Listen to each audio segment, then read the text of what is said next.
Hey everyone, I know this is a different style video than what I normally make, but this video is very special. This is the last Cobra Kai theory video I will ever make on this channel. Um, my channel's not ending anytime soon, but of course Cobra Kai is coming to an end in just a few days. And I've been making theory videos for over 3 years now. I started the channel 3 years ago, back in 2021. And that feels forever ago, but this channel has been nothing but awesome. And obviously still doing it now, and hopefully we'll keep doing it for a long time. And theories have been a big part of that. Fans of Cobra Kai enjoy theory videos, and a lot of them have enjoyed mine, even though I've been wrong like almost every single time. Yeah, so this is the last theory video I'll ever make, which I've made hundreds of theory videos across a 3-year span. So this is the last one I will make, which is pretty sad, pretty crazy. I don't know, mixed expectations, I guess you could say. Now, my first theory video is a theory I've been saying for about 1.5 years now. Actually, really just since season 5, so about 2 years, is I think Kreese will die. I don't see Silver dying. I think Silver has... I just don't think killing him off does just to what the wrong he has done. I think he needs to rot in a prison for forever.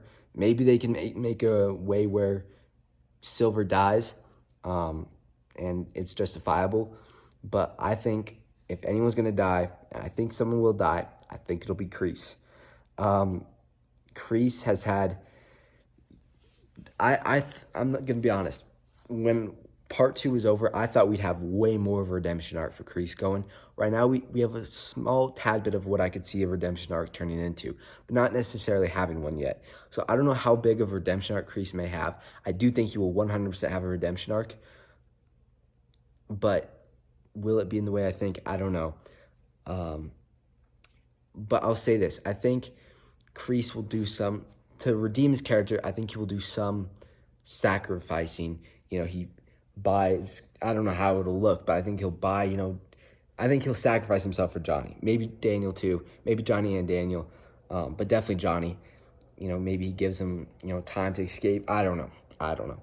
He does something to fight off Silver. Silver ends up killing him, something like that.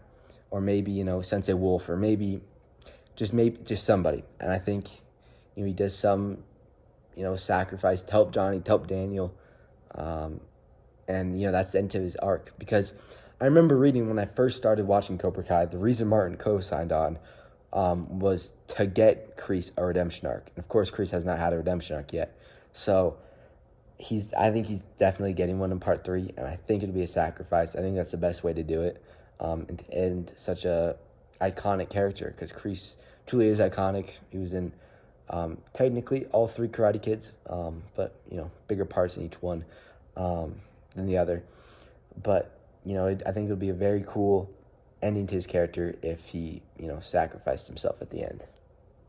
Now, this one's a bit of an obvious one, but some people disagree with it. I don't know why, but Tory will be redeemed. A lot of people are saying that she's going to end evil. I do not think that one bit. I mean, most people agree with me, but, she will 100% be redeemed. If that involves her joining back Miyagi-Do, or what that entails, I don't know. I have no idea what that entails exactly, but, yeah. I think Tory joined Cobra Kai again for the second time out of despair, out of, just heartbreak of her mother's loss, which, she never turned evil necessarily. She just was broken. She was a broken character, which led her to joining Cobra Kai. After, I would go on a limb and say, Miyagi-Do did not treat her right after her mother died. Daniel and Johnny, I don't think they handled that well whatsoever, which led her, getting manipulated by Kreese. And I think she will, of course, join Miyagi-Do again. Once again, this is kind of an obvious theory, I think. And even if it's not like Miyagi-Do, if they have another dojo or something, she's gonna end on the good side. It's so obvious. I don't even know if this is worth talking about, because I think it's so obvious. But yeah. And then another theory is, the question is, who is gonna win the Sakai Takai? That's probably one of the biggest debates right now across the Cobra Kai community. Is it going to be, Miguel or Robbie is the main two guys? Because we all kind of see the, Miyagi-Do winning at the end of the day. But, I could see it happening for both sides. Miguel never got a true win. He played dirty in the first season to get that All Valley win. But at the end of the day, I don't think he feels proud about it whatsoever. And, he definitely went through it and understands that he's not proud of that. But then Robbie, on the other hand, literally hasn't won anything. He hasn't won All Valley. He lost in both All Valley championships. He's had his heart broken. So has Miguel, obviously. Both characters have just gone through so much arc, so much, just crazy stuff, basically. What it comes down to at the end of the day is both characters have had great storylines, and I could see them writing either one to win it. But I think it'll be Robbie. Robbie just has not won anything. But, I don't know. I'm still just mixed on it because, to me, when I think of the next Karate Kid, I don't think Jaden Smith. That's what I'm saying. I think it's either Miguel or Robbie, and I think it's absolutely Miguel. I think Miguel is the next Karate Kid. He kind of proved it. If I were to pick a main character of the teens, it would be Miguel. Like the three main characters, if I could pick them, which I feel like there's so many main characters in Cobra Kai, but if I had to pick three, it'd be Johnny, Daniel, Miguel. Miguel just has had the most screen time, the most arc out of, I would say, any teenage character, maybe even any character. He's had the most arc. He's gone through a lot of injury, and then evil, good, evil, whole thing. So I could see it going either way. I'm gonna have Robbie win it, but I'm seriously wondering how they're gonna make it work for both characters, because both characters seem very deserving of it, and I don't think both of them can win it unless they write some weird way where both of them win it. But all I want at the end of the day is for John, Josh, and Hayden, which are phenomenal writers, just to write a compelling, good storyline that ends Robbie's arc and Miguel's arc in a proper way. And one of them have to win. So whoever doesn't win, you still feel like their arc is completed. They had a great story. They had a great ending.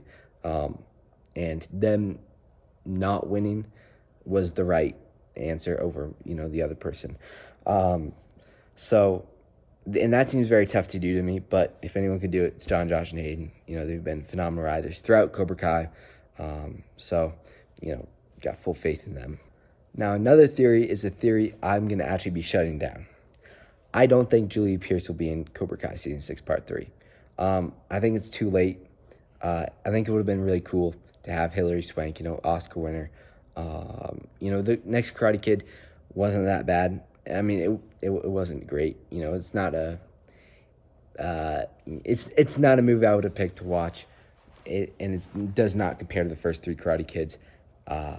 It's not a good movie, but I think the reason so many people want her back, despite everyone not liking the movie, is just because her relationship with Mr. Miyagi. And Mr. Miyagi is such an iconic character.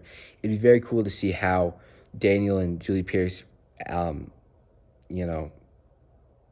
if they knew of each other, if what happened there, and like how they'd interact with each other, and talk about Mr. Miyagi. So I 100% would have loved to see it, but I think it's too late for it. I just don't see her being in Part 3. I think they're wrapping up so much stuff. There's so much storyline that they have to get done in 5 episodes that probably aren't going to be that long, and have to wrap up all these characters, all these storylines to where it feels complete.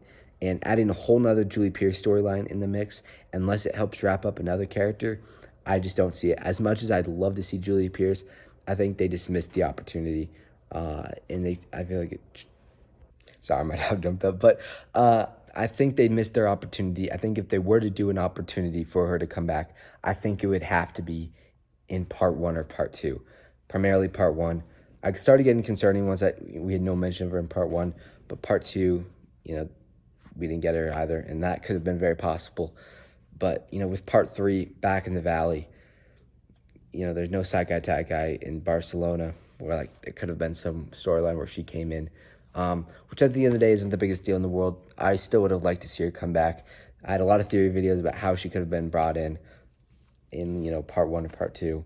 Well, at the time it was part 1 because we didn't know about the 3 parts, but still, it would have been cool. There's still a possibility, obviously, and I hope she does come back. Maybe even if it's like one of the last scenes. We don't know why she's there, but she's there. It'd be kind of cool just to see a little cameo from Hilary Swank. But yeah, if you look at season 1 and you look at later seasons, in season 1 in specific, and I guess season 3 a little more too, they really, really honored Mr. Miyagi. And, Daniel went to his grave multiple times. That's how they set, and then in season 3, that's how they set up season 4. And it felt like it was very built around Mr. Miyagi, and there was a lot of mention of him. And then in season 5, there wasn't as much mention about him. And then season 6, they had the storyline about Mr. Miyagi and, his dark past. But it doesn't seem like they were honoring him like the same way they did in the first few seasons. So I really think that's going to start to come back. I think Mr. Miyagi will have some really cool contribution. I cannot say that. I'm sorry. Golly, I look like an idiot. But, I think he will contribute to the storyline and somehow, kind of like how we did in season 1 with Daniel's arc. But I think Daniel's arc in Cobra Kai will end with Mr. Miyagi contributing some way. Oh, I said it. Contributing, and I lost it. Just helping him wrap up his arc. Ending it how it should with Mr. Miyagi. Of course, with Pat Morita passed away a few years ago. Now, rest in peace to him. But I think, this show started with Mr. Miyagi as a very honorable character, and it should end that way, especially with the whole Mr. Miyagi storyline arc. That's another thing. I hope that gets wrapped up, and I hope that ends right, because now we know, he robbed the bank or something. I can't remember exactly what it was, and then he killed someone in the Sakai Takai. So those are, talking about Mr. Miyagi in that sense, when Mr. Miyagi is such a perfect, iconic character, is very scary to me. But John, Josh, and Hayden know what they're doing. But I would say, very concerned with, those two not knowing exactly what they're doing. Well, they know exactly what they're doing. That's not what I'm trying to say.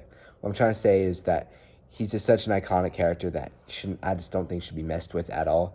But I think they could end this arc very cool, where it builds Mr. Miyagi's character even more than it already was, and it builds Daniel's. That's the perfect ending or conclusion to it all.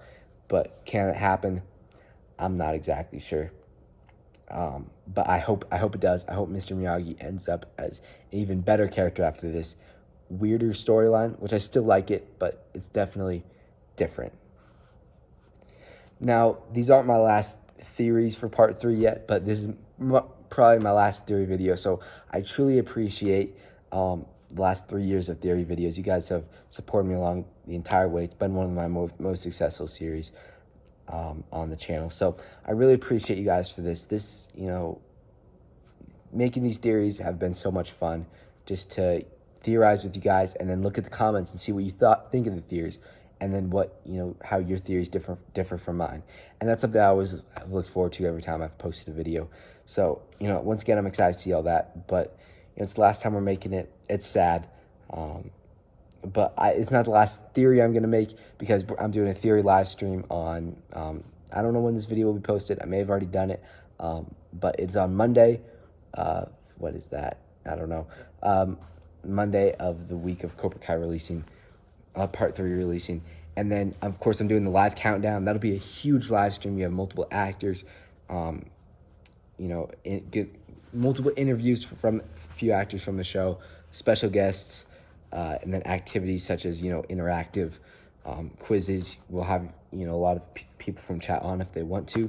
And yeah, it's a big live stream. I'm doing it with my friend. And, it'll be crazy, because it'll be around a 6-hour stream. It'll be the last live that we all do. So it'll be freaking crazy. I'm so excited about it.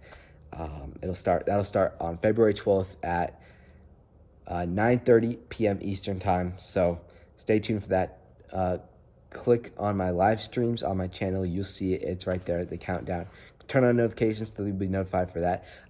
Because for the last 3 hours, all we'll be talking about is theories. We have a lot of stuff planned throughout the stream, but through different, talking about theories through the different segments, and that'll be very cool. So those will be really truly the last theories I watch of part 3, which is sad at the end of the day, but the last live stream, the last theories I will do will be on that stream. So stay tuned for that. Turn the notification bell on, subscribe. Cobra Kai never dies. Thank you all so much for all these theory videos. I really appreciate you guys for all watching them. Commenting your theories. It's been a whole ride, 3 years. I truly appreciate you guys. To the last Cobra Kai theory video. Peace out.